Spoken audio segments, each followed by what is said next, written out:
dia, inscritos aqui do nosso canal do YouTube. Então hoje o último encontro da semana, né? Sexta-feira, estamos aqui mais uma vez reunidos diante da palavra para dividirmos as revelações, para aprendermos juntos tudo aquilo que Deus tem para nos ensinar através da verdade que liberta, que restaura, que nos impulsiona, que renova a nossa fé e as nossas esperanças. Então, hoje eu acordei pensando, né, o quanto esses estudos eles têm sido providenciais na minha vida. E me veio à memória quantas vezes durante a minha trajetória cristã eu tentei entender a Bíblia. Eu lembro que teve uma igreja que eu frequentei durante alguns anos que ela impulsionava, né, os membros a leitura bíblica. Muitas igrejas fazem isso, né?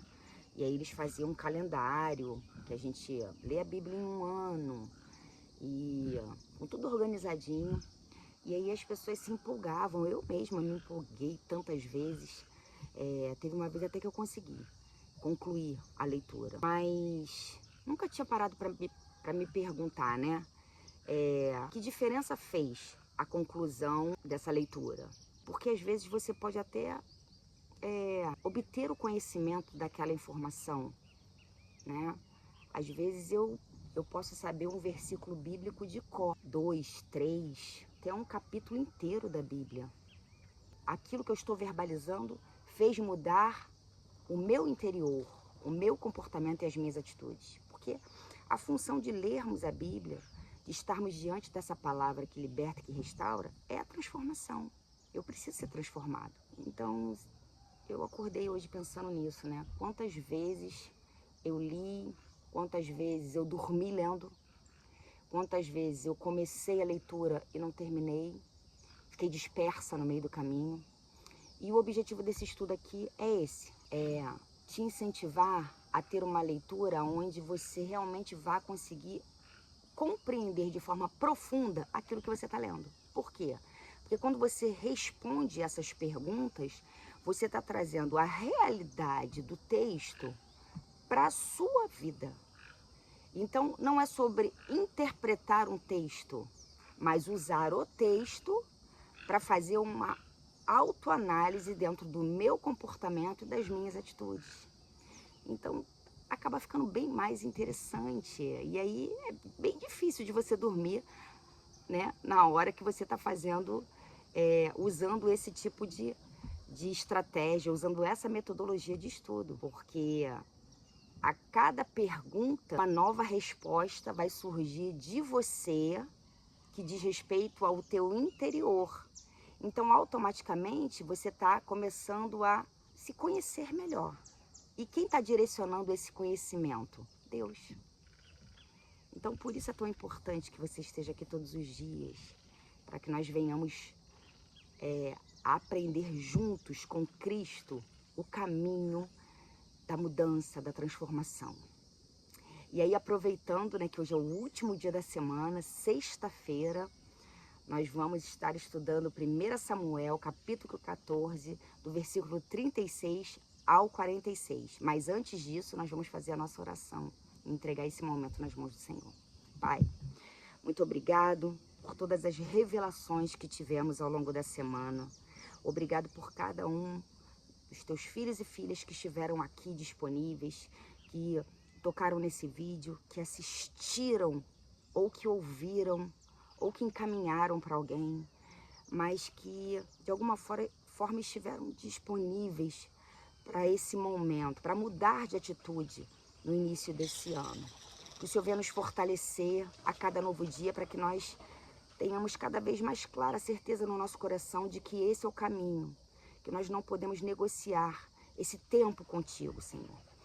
Que o Senhor possa nos encorajar a vencer tudo aquilo que tem nos vencido e que de alguma forma está nos impedindo de alcançar e viver tudo aquilo que o Senhor tem separado para nós. Nos ajude, Senhor, nesse momento da leitura, a ter clareza de entendimento. A Tua palavra diz que se pedirmos sabedoria, o Senhor nos dá. Que se pedirmos discernimento, o Senhor nos dá. A tua palavra também nos afirma que a tua sabedoria, ela é superior à sabedoria humana. E nós estamos aqui crendo nas tuas promessas e nas tuas verdades, Senhor. Desconstrói do nosso interior todas as mentiras que ao longo da nossa vida nós acreditamos fielmente que eram verdades. E que de alguma forma impactam negativamente o nosso propósito. Nos ajude a ter clareza de entendimento para tudo aquilo que o Senhor quer revelar a nós. Fala conosco nessa hora, que o teu Santo Espírito esteja no meio de nós, nesse momento, nos guiando, nos direcionando e abrindo o nosso entendimento para a tua verdade. Nós estamos aqui, Senhor, disponíveis para ouvir a tua voz. Nos ajude, que nenhuma distração venha nos tirar desse momento, nos fazer deixar de usufruir a preciosidade desse tempo. Fala conosco nessa hora. É o que nós te pedimos, em nome de Jesus. Amém. Então, para você que está começando hoje, ou que entrou ontem, né? De repente não teve a oportunidade de assistir todos os outros vídeos, não deixe de assistir. Em cada vídeo, você vai ter uma direção e uma resposta diferente, vinda do coração do Senhor. Já parou para pensar nisso? Caramba, Deus está me aconselhando. Já parou para pensar nisso? Um Deus soberano, olha só, que criou todas essas coisas, que nos criou, a sua imagem e semelhança. Um Deus que é infinitamente poderoso. Tá te dando um conselho. Tá conversando contigo. Tá falando para você, filha, filho, siga nessa direção. Eu tô vendo lá na frente, eu sei que vai dar certo. Não negligencie o que eu tô falando para você. Então você que ainda não assistiu todos os vídeos, assista. Tire um momento a colocar em prática esse movimento novo de escolhas diferentes. Tirar um momento todo dia para estar de frente com o estudo da palavra, para entender mais a palavra. E juntos nós vamos superar tudo aquilo que tem nos vencido. Então, assista os vídeos anteriores, permaneça firme aqui no canal. Todos os dias nós estaremos aqui de segunda a sexta, sempre com vídeo novo e sempre com respostas de Deus para a sua vida. Então, hoje, 1 Samuel, capítulo 14, do versículo 36 ao 46, eu fiz um breve resumo com o objetivo de te impulsionar e incentivá-lo a ler a palavra na sua casa. Pega a Bíblia aí e leia você. Essa passagem que nós estamos estudando. Então, aqui nessa passagem, fala o seguinte: depois de tudo aquilo que tinha acontecido, né, de Jonathan vencer o povo filisteu debaixo da direção de Deus, de Saul estar ali debaixo da árvore, junto com o exército dele de mais ou menos 600 homens, né? Aí, Saul, diante daquela situação, o que ele fez? Ele traçou um novo plano. A gente faz isso direto, né? Assim, as coisas não... aconteceu uma coisa que estava fora da minha expectativa. Eu vou traçar logo um novo plano. Foi o que aconteceu com Saul. Ele viu tudo aquilo acontecendo, ele estava buscando a aprovação do povo, o reconhecimento do povo. De repente, as atitudes que ele tomou, né, elas não causaram um impacto tão forte para aquelas pessoas que estavam seguindo ele. E aí o que ele fez? Eu vou traçar logo um novo plano. Eu não vou ficar parado não, não vou esperar não vou descansar não vou perguntar nada para ninguém, eu vou resolver. Só que dessa vez, olha como é que Deus protege a gente, mesmo quando nós estamos obstinados pelas nossas mentiras. E o que seria a obstinação? Você saber que está fazendo alguma coisa errada e você insistir naquele erro. Eu vivi anos da minha vida assim, gente. Anos no meu casamento. Eu sabia que estava errado. Eu tinha esse entendimento porque já há anos que sou cristã, então Deus de alguma forma ele fala com você, mas o meu coração estava tão endurecido, estava tão preso nas minhas mentiras, que eu continuava insistindo naquele mesmo posicionamento, naquela mesma escolha errada. E exatamente isso. Então, quando Saul traçou esse novo plano, e aí o sacerdote se antecipou e falou assim, ó, é melhor você consultar o Senhor. Em vez de você agir sozinho, olha como é importante a gente ter uma pessoa ao nosso lado que vai nos dar um conselho sábio e vai nos ajudar a não tomar atitudes precipitadas. E aí o sacerdote se antecipou e convenceu Saul a consultar o Senhor. Só que Saul consultou, mas Deus não respondeu. E Saul, no ímpeto da ansiedade dele, o que ele fez? As conclusões dele.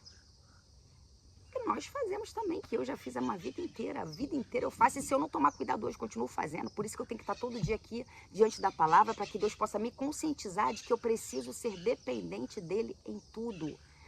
E aí o que Saul fez? Concluiu que o silêncio de Deus era resultado de um pecado. A gente quer sempre achar um culpado, né? Tipo assim, por que Deus não me respondeu? Então alguém está pecando. Quem pecou? Eu vou descobrir agora. O que está acontecendo? Ah, Deus não está me dando isso por causa de fulano. Isso não está acontecendo na minha vida por causa de ciclano. Né? A gente quer sempre transferir a responsabilidade. É tão difícil para a gente fazer uma autoanálise. E aí foi isso que aconteceu com Saul. Saul chegou e falou assim, alguém está pecando. E aí ele resolveu lançar sorte sobre o povo, né? E colocou aquele povo em prova, do tipo, questionando, olha, vamos dividir em grupos, eu vou ficar aqui com meu filho, vocês ficam aí, e vamos esperar para ver, vamos jogar aqui eu não me lembro se foi uma pedra, e aí aonde ela caía, é o que Deus está respondendo, enfim, usou a estratégia lá dele para achar uma resposta para o silêncio de Deus. E aí, dentro dessa resposta, veio para ele o direcionamento de que esse pecado estava vindo da direção dele e do filho. E naquela hora, Jonatas se colocou à disposição para o decreto de morte que o pai havia prometido, que seria, né, a condenação de quem estaria pecando, porque ele se viu na situação de pecador, porque ele desobedeceu a autoridade do pai quando ele provou o mel, porque eles estavam debaixo do juramento, né, da ordem do pai lá, de que ninguém poderia comer. E Jonatas, sem ter ouvido essa orientação do pai, comeu o mel. Então ele se sentiu culpado por aquilo dali. Mas, nesse momento, o povo que estava ali junto com ele, que acompanhou todo o processo de Jonatas, que viu a vitória dele diante dos filisteus, que viu que ele estava debaixo da direção dele, veio à frente e falou, de maneira nenhuma.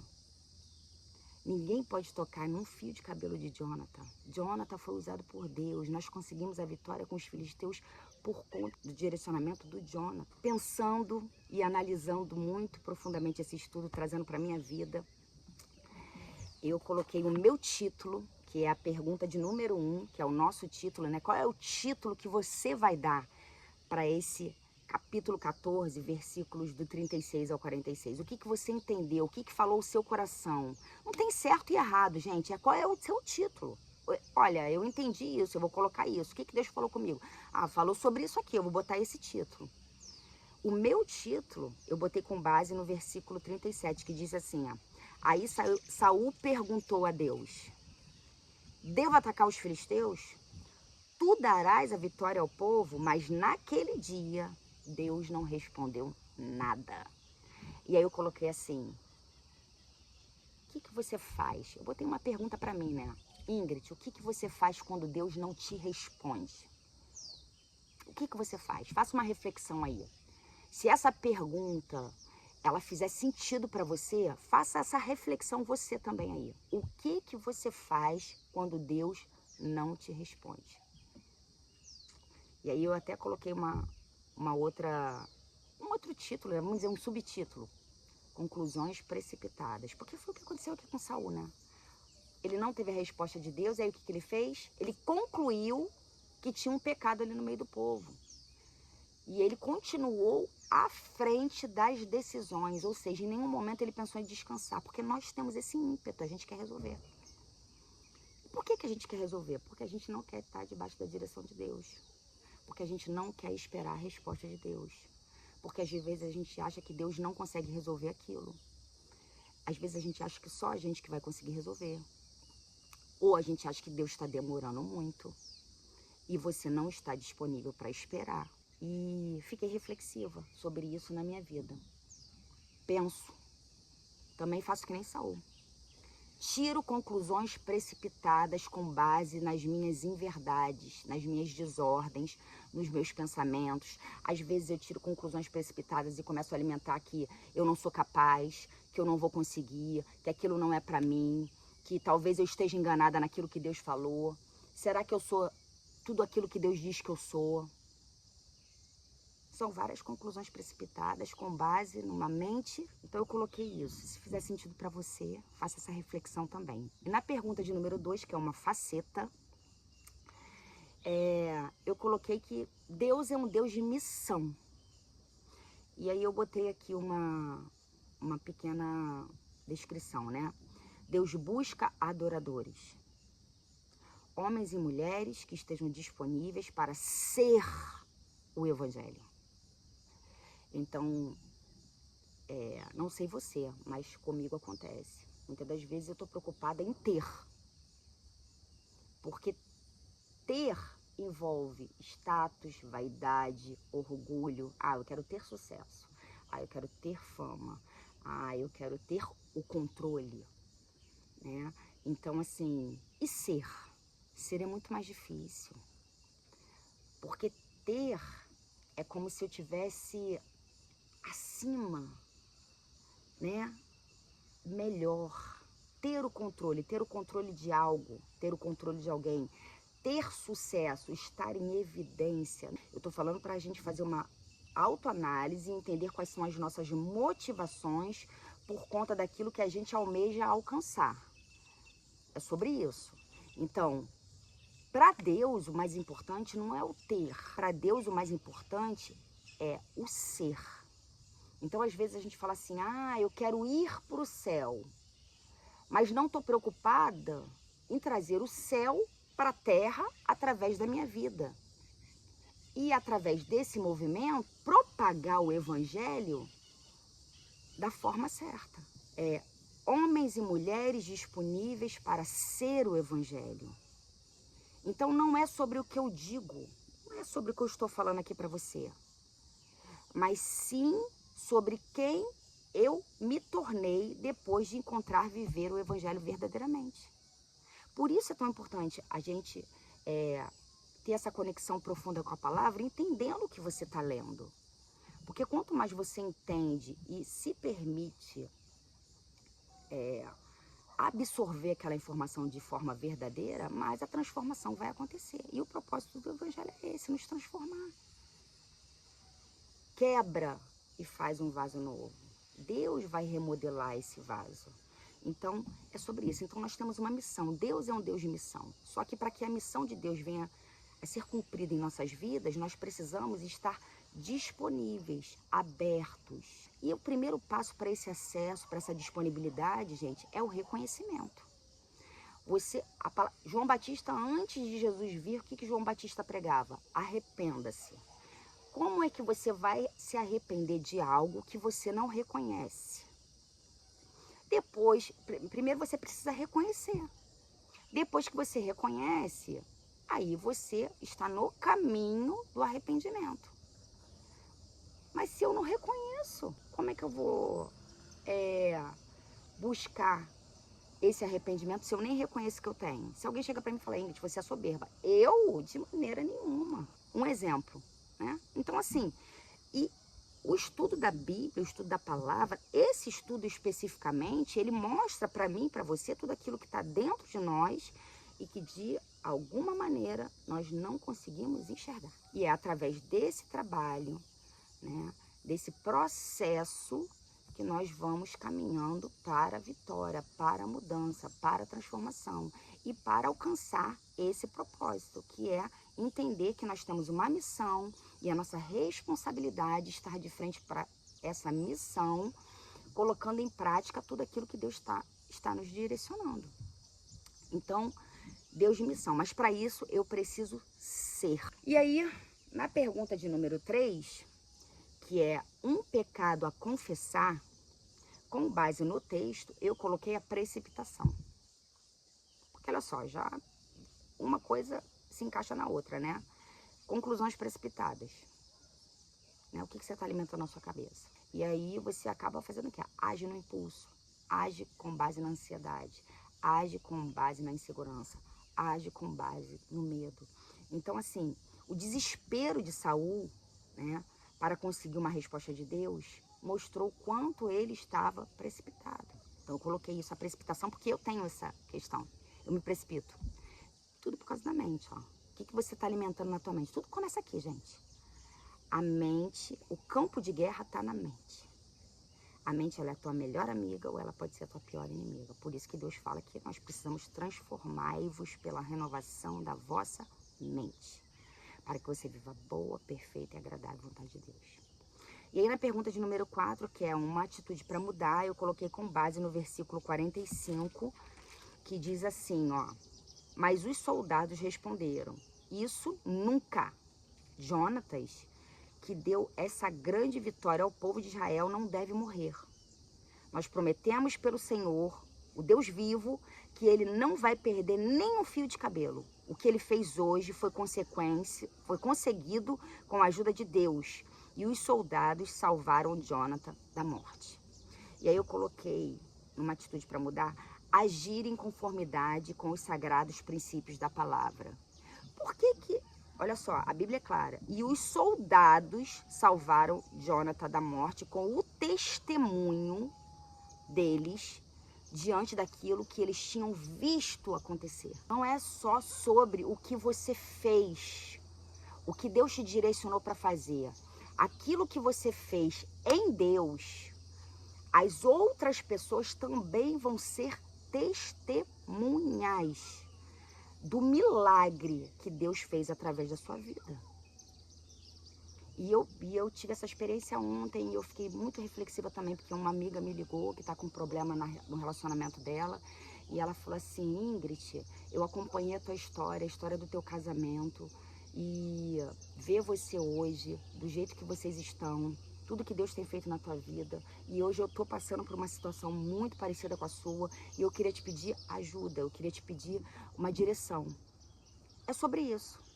As pessoas vão ver o que aconteceu com você e elas vão testemunhar daquilo. Então, por isso que eu botei isso. Agir em conformidade com o sagrado, com os sagrados princípios da palavra de Deus. Se eu tiver atitudes que estejam ligadas com os princípios de Deus, gente, a gente fica blindado. O mal não te alcança. Porque às vezes a gente fala muito sobre, é o capeta, é o diabo, é o demônio. Ele é tudo isso, nós sabemos, a Bíblia fala, né? Mas ele não é o protagonista. Ele é um coadjuvante. Quem dá o protagonismo para o inimigo nas nossas vidas? Nós. Porque quem permite que ele venha agir somos nós, com as brechas que nós abrimos. Porque a palavra nos garante que se nós estivermos... Olha só, Deuteronômio 28 diz assim, ó: se você obedecer, as bênçãos te perseguirão. E se você não obedecer, a maldição te alcança. Quem está falando isso? É o diabo? Não, é Deus. É Deus que está falando. Então existe... O mundo espiritual, ele é regido por normas e regras. E o mundo espiritual, ele rege sobre o mundo físico. Então, se eu não entendo sobre o mundo espiritual, eu estou lutando com as armas erradas. E a primeira coisa que eu tenho que fazer é fechar as brechas, para que eu não esteja disponível para o ataque do mal. Então, aqui, Jonathan fez isso. Porque ele foi livre da morte por conta do posicionamento que ele teve de seguir a direção de Deus. Através dessa direção, ele obteve a vitória, as pessoas viram, ele construiu uma identidade de credibilidade e na hora de passar por esse momento difícil, as pessoas intercederam por ele, porque viram que ele era um homem que estava seguindo a direção de Deus. Então, essa é a resposta. Olha a importância dessa resposta. Atitude para mudar. Agir em conformidade com o sagrado princípio da palavra de Deus. Se você agir assim, se eu agir assim, gente, não tem medo. Esquece isso. O inimigo não te toca, porque ele não tem essa autoridade. Se você fechar as brechas. Pergunta de número 5. O assunto hoje aqui tá bom, né? Pecado a evitar. Necessidade de reconhecimento. A busca pela necessidade de reconhecimento, isso só mostra o quanto nós estamos dependentes, o quanto nós estamos com a nossa identidade corrompida, o quanto nós não acreditamos naquilo que Deus diz que nós somos. E essa busca por necessidade de reconhecimento nos coloca numa condição de estarmos refém das pessoas. E aí, muitas das vezes, o que eu faço? Como fez Saul. Eu estou tão preocupado com a aprovação do outro que eu invalido a aprovação de Deus. E aí isso é um caminho de quê? De queda. Então a necessidade de reconhecimento, botei isso para mim, porque vira e mexe eu me vejo dessa forma, buscando ser reconhecida pelos outros. Eu me vejo, isso é do ser humano, eu entendo que é do ser humano, mas isso precisa ser desconstruído de dentro de mim. Eu só vou conseguir através da palavra, porque quanto mais eu estudo, mais intimidade eu tenho, mais eu entendo quem eu sou para Deus. E é isso que eu preciso buscar. Então, diante do histórico de tudo que estava acontecendo com Saul, a pergunta que eu me fiz é essa, né? Ele estava buscando ouvir a voz de Deus, ele estava, na verdade, desesperado por essa resposta. Mas em nenhum momento ali, desse desespero, dessa busca, ele parou para pensar em qual era a motivação real dele, dessa busca por essa resposta de Deus, sabe? A motivação real dele qual era? Porque o texto ele deixa claro, a motivação de Saul o tempo inteiro ali era ser reconhecido pelo povo. Então, por que ele queria a vitória? Ele queria a vitória porque ele queria o reconhecimento. De que ele era um homem de Deus, de que Deus guiava ele, de que ele tinha autoridade, de que ele, sabe, ele precisava ser enaltecido. Então tem vezes que essa busca, essa necessidade de reconhecimento nos coloca num lugar que não é nosso. A gente começa a querer chamar mais atenção do que Deus, sabe? Tirar a glória que é de Deus e colocar sobre a nossa vida. Então, isso falou muito ao meu coração. É um caminho muito perigoso. Nós precisamos nos atentar para essa informação.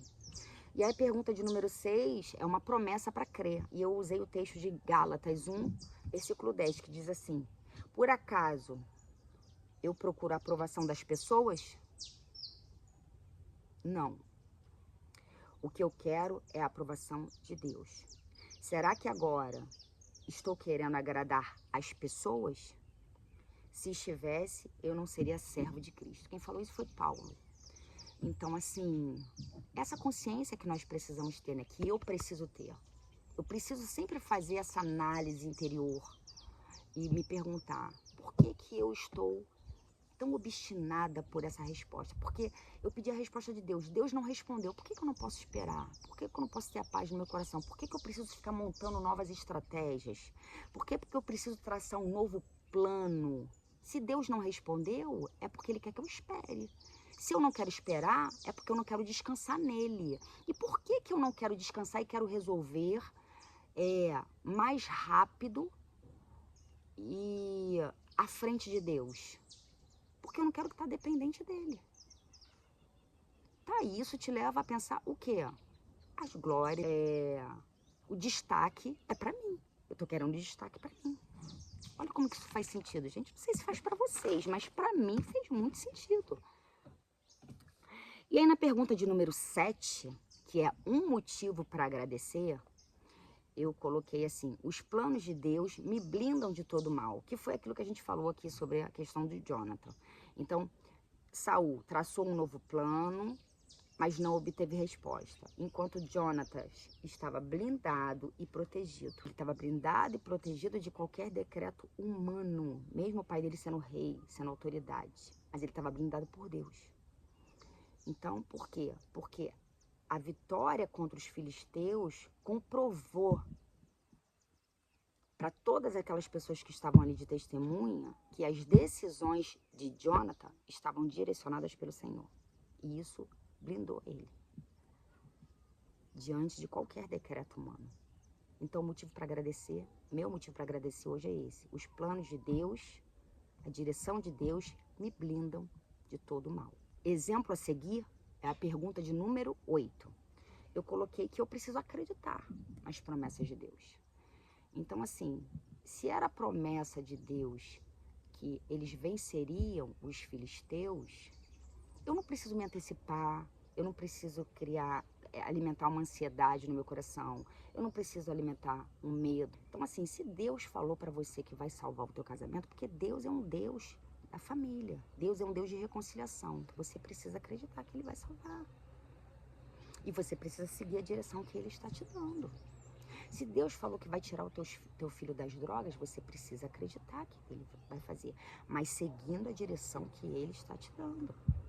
Se Deus falou que você não vai ser abandonado, porque a promessa, Ele diz assim, pode uma mãe abandonar um filho, mas eu nunca te abandonarei, você precisa acreditar e seguir a direção de Deus, porque Deus não é um Deus de mentira. Nós alimentamos um sentimento de incredulidade, ao invés de alimentar a fé. E aí a gente volta para aquela questão, né? A fé vem pelo ouvir. Você não nasce com fé, eu nasci com fé. Ela é construída. Vem pelo ouvir. Tá, ouvir o quê? A palavra. Então, quanto mais intimidade eu tenho com a palavra, mais fé eu tenho. Mas eu me reconheço como filha de Deus. Mas eu aceito a minha identidade em Cristo. Mais eu tenho esperança, menos o medo me alcança, menos a ansiedade me alcança, menos a precipitação me alcança. Então eu preciso acreditar nas promessas de Deus. Exemplo a seguir, como Jonathan acreditou, eu também preciso acreditar nas promessas de Deus. E aí na pergunta de número 9 é uma oração. Na minha oração eu coloquei, Pai, eu te peço clareza de entendimento, que é o que eu preciso. Eu preciso ter discernimento, sabe? Para entender a palavra e agir somente debaixo da direção de Deus. É o que eu necessito hoje. Então a minha oração hoje é essa. Diante de todo esse histórico aqui, de tudo que a gente estudou, eu vejo que eu necessito disso na minha vida. Para que eu não venha me auto-sabotar. Como eu fiz uma vida inteira com escolhas erradas. E falando dessa questão do reconhecimento, né, de entender também, né, de ter clareza de entendimento para tudo aquilo que Deus quer nos ensinar, eu volto a falar aqui da importância de você entender o teu interior, conhecer as suas desordens. E nós temos o curso de Feridas da Alma, é uma imersão, né? Na verdade, são 5 encontros, uma vez por semana. O curso é totalmente online. Vai obter informações importantes sobre essas descobertas, dessas desordens. Com base em que, aonde foram construídas, como eu venho trazendo para o meu relacionamento, para os meus relacionamentos, comportamentos que dizem que só alimentam essas desordens. Então, o curso, ele te ajuda, né, a descobrir tudo aquilo que está em oculto dentro de você. Então, te convido a fazer a sua inscrição. Nós teremos uma nova turma agora, dia 27 de janeiro. Os encontros são uma vez por semana. E você vai fazer no conforto do seu lar. Os encontros têm duração de 1 hora. Mas se você tiver de coração aberto mesmo para essa informação, você vai ver que sua vida vai começar a mudar. Porque o entendimento, né, a palavra já diz, né? O meu povo perece por falta de entendimento. E às vezes, essa nossa falta de entendimento são fugas. Eu não quero mexer nisso. Eu não quero falar sobre isso. Deixa isso pra lá. Isso já aconteceu há muito tempo. São fugas que nós alimentamos dentro de nós. E isso só trava a nossa vida. principalmente com Deus. Porque quanto mais eu fujo, quem foge? Criança. Criança que tem esse comportamento imaturo de não assumir responsabilidade, de fugir das situações que precisam ser resolvidas. Adulto enfrenta. E Deus quer nos colocar nessa condição de enfrentar, de resolver. Mas para isso eu preciso acessar, reconhecer. E aí na pergunta de número 10 eu coloquei, que são os princípios, né? Eu coloquei assumir as minhas responsabilidades, tem a ver com aquilo, com tudo isso que a gente falou agora. Eu coloquei que eu preciso ter mais coragem e eu preciso buscar a aprovação de Deus. Então, eu preciso pedir a direção de Deus, eu preciso clamar a Deus, eu preciso colocar Deus à frente das minhas decisões, mas não somente isso. Se Deus não me responder, eu preciso descansar e esperar o momento certo para agir. E aí na pergunta de número 11, que é uma palavra-chave. Qual é a palavra-chave que fica para você, depois de todo esse bate-papo? De tudo que a gente falou aqui. Aqui ficou para mim é posicionamento. Eu preciso me posicionar da forma certa. É isso, gente. O estudo de hoje. Concluímos. Muito bom ter você aqui. Muito bom caminhar com você. Muito bom estarmos reunidos aprendendo com Jesus através da palavra. Que nós possamos nos fortalecer a cada novo dia. Que você tenha um fim de semana abençoado. Até segunda. Segunda estaremos juntos novamente.